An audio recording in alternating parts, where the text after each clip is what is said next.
22 de julio, 2 días antes del día de Santa Cristina de Bolsena, se celebra a Santa Marcela de Chios o Chios. Será placer hablar un poco de ella, puesto que es una mártir muy poco conocida y ni siquiera viene reseñada en los principales martirologios y sinaxarios. Ni tan solo los volandistas hacen mención de ella. Esto se debe a que su culto no traspasa las fronteras de la isla griega de Chios, donde nació y murió.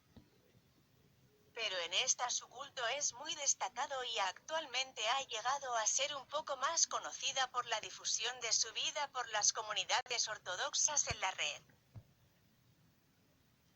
La vida de Santa Marcela la conocemos a través de un relato piadoso que, sin embargo, no arroja luz sobre la época en que pudo haber vivido. Existen dos teorías. La primera la ubica en la antigüedad, en torno al siglo IV o V de nuestra era, aludiendo al ateísmo del padre y al hecho de que el nombre de Marcela, que aluda al dios Marte, es latino y no griego. La otra teoría, y también la más probable, la ubica en torno al siglo XV de nuestra era. Entre otras cosas, por la presencia de detalles referentes a un culto ortodoxo ya plenamente desarrollado en el relato, y por la obviedad de que no existen, antes de este siglo, ningún tipo de referencias o alusiones a esta santa en ninguna parte. Situamos por tanto a Marcela en el siglo XV y en la isla de Chios. Concretamente, en un pueblo costero llamado Bolisos. Sus padres se hallaban entre los más ricos de la zona y practicaban la fe cristiana ortodoxa. Especialmente la madre, que era muy devota de la Virgen María. Cuando sus padres contrajeron matrimonio, la esposa oró ante un icono de María para suplicarle que les diera un hijo. Y al poco tiempo nació Marcela, lo que fue motivo de alegría para ambos. Aunque la madre, como decíamos, era muy devota y cumplía con los ritos y la asistencia a la iglesia,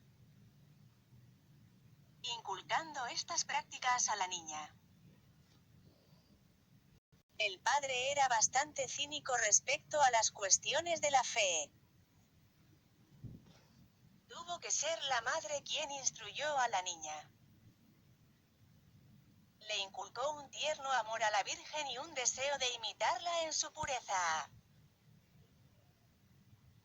A los 12 años, Marcela perdió a su madre, que fue muy llorada en el pueblo, pues se había distinguido por sus obras de caridad. Marcela, tras ser enviada temporalmente junto a su tía, fue devuelta a su padre, iniciándose una etapa muy difícil para la niña. El padre jamás quería rezar con ella y la puso al frente de la casa, encargándole todas las gestiones.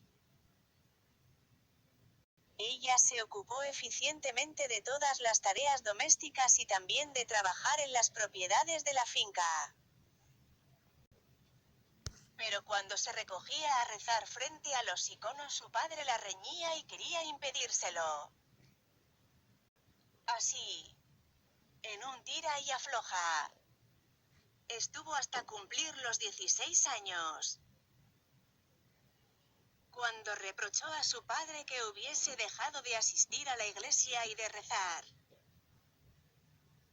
Él se burló de ella y le dijo que la fe era cosa de mujeres estúpidas, y que no volviese a molestarle con semejantes estupideces.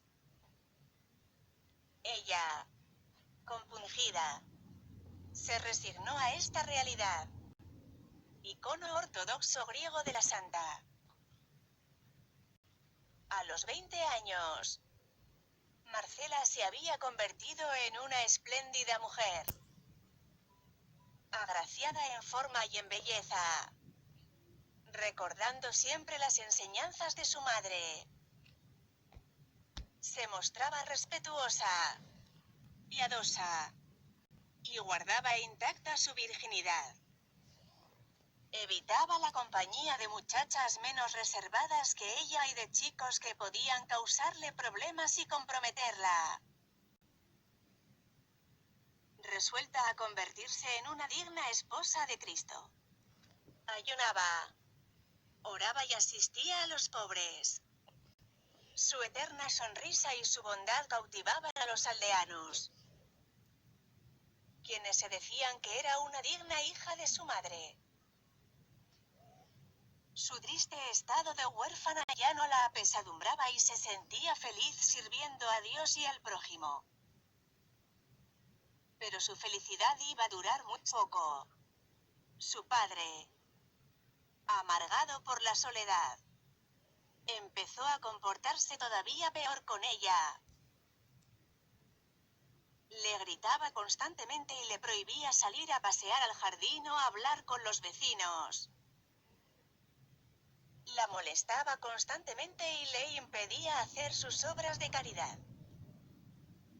Este comportamiento lo fue alternando con otro totalmente distinto, dirigiéndole dulces palabras, queriendo tenerla siempre cerca, acariciándole el cabello y mirándole a los ojos. Aunque al principio Marcela no se podía explicar su incoherente comportamiento, pronto cayó en la cuenta de que su propio padre se sentía atraído por ella y que los sentimientos que le demostraba no eran los de un padre cariñoso, sino los de un marido celoso. Cuando las insinuaciones pasaron a ser propuestas abiertas que hubiesen desembocado en un incesto entre padre e hija, Marcela, horrorizada, le evitaba a todas horas. Los vecinos, sospechando que algo feo se estaba gestando en aquella casa, les retiraron el saludo. Algo debió ocurrir para que un día, sin más, Marcela huyera precipitadamente del hogar. Es probable que el desalmado padre intentase violarla. El caso es que ella, que solo había soñado en emular a la Virgen en pureza y en belleza, al verse requerida sexualmente por su propio padre, no dudó en abandonar la casa, sin tener a dónde ir, ni a quien pedir ayuda. En un primer momento la chica huyó a la montaña y hasta allí la siguió el padre, gritando que si no volvía la haría pedazos. Pero pronto la perdió entre los árboles. Marcela pasó la noche en el monte, escondida y rezando, hasta que la encontró una pastorcilla de nombre Marauso, quien le dio de comer y la ocultó en la cabaña que usaba para vigilar el ganado.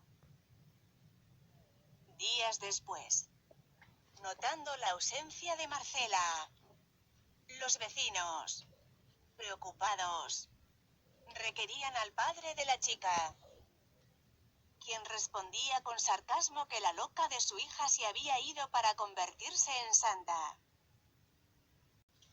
Furioso de lo que él entendió como un desafío, se armó con un cuchillo, un arco y unas flechas, y salió de nuevo al monte. dispuesto a cazar a su hija como se caza a un animal. Al principio se topó con Marouso,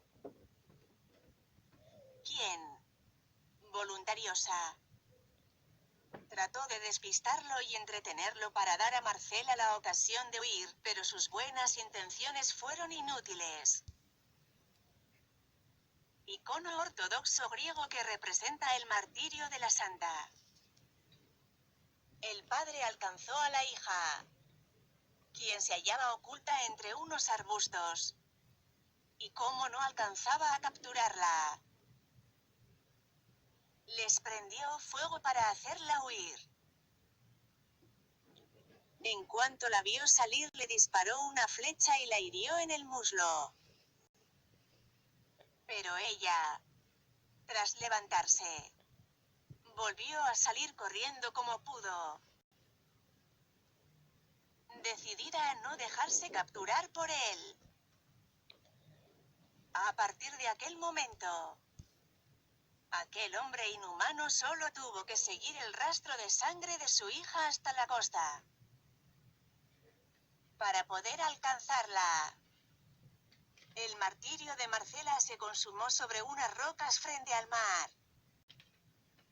Ella, viéndose atrapada, juntó las manos en oración para pedir el auxilio de la Virgen y, según dice la leyenda, las rocas se abrieron y la tragaron hasta la cintura, quedándose pillada e inmóvil entre ellas.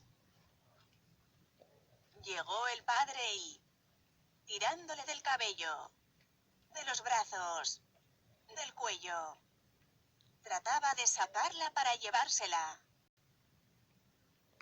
Pero no podía moverla, viendo que no había manera de sacarla de allí. E ignorando el llanto y los gritos de su hija, que le suplicaba se apiadase de ella, sacó el cuchillo y, desgarrándole el vestido, le cortó un pecho y después el otro, arrojándolo sobre las rocas. No contento con ello, la decapitó con el mismo cuchillo, y asiendo la cabeza cortada por los cabellos, la tiró rodando sobre las rocas, hasta el mar. Rocas y agua quedaron tintas en la sangre de Marcela. La tradición dice que la cabeza de la mártir fue flotando hasta la playa de Comí, pero que durante muchos años nadie pudo encontrarla. Fue un barco italiano el que, atraído por una brillante luz que provenía de esta zona, vieron la cabeza incorrupta flotar suavemente sobre las olas, rodeada de velas flotantes encendidas. La tomaron con toda reverencia y la devolvieron a Bolisos. Otra tradición dice que una fuente de agua saltó de las rocas en el momento en que se consumaba el martirio, mezclándose con la sangre derramada. Desde entonces, se repite un fenómeno curioso cada año, en el cual las aguas de esa zona quedan tintas de rojo. Aunque tiene explicación científica, se debe a unas arenas rojizas del fondo que se remueven por las corrientes. Los fieles lo llaman la sangre de Santa Marcela.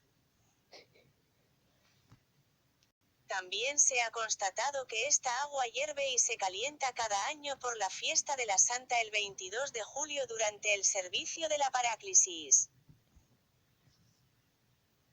Y se dice que no ocurre si no está presente un sacerdote que pueda bendecir el fenómeno. Sepulcro de la Santa en el lugar de su martirio. Costa de Bolisos, Quíos, Grecia. Dicho esto, me da la impresión de que este artículo es más el relato de un bonito cuento que un estudio sobre una santa mártir. Pero, por raro que parezca. No es que se sepa mucho más de ella. En la iconografía, como podemos ver, aparece con los típicos atributos de mártir ortodoxo, la cruz, el pergamino con la Sagrada Escritura y la roca de la que brota su sangre. También en el momento en que, atrapada en la roca, es masacrada por su padre. Pienso personalmente que la mártir es real y que existió, pues sus reliquias se veneran de hecho en la isla y se siguen haciendo ritos en el lugar de su martirio. Pero es probable que la historia del padre y el intento de incesto esté aureolada de leyenda. O como mucho, algunos detalles estén exagerados. En todo caso, el autor que narra la historia de la santa le dio un bellísimo tono poético y vale la pena conocerla. Al menos, para tomar conciencia de que no todos los santos con culto tienen que estar reseñados por las aparentemente exhaustivas recopilaciones a las que solemos acudir. Apoliticol, de Santa Marcela, Rosa de Piedad.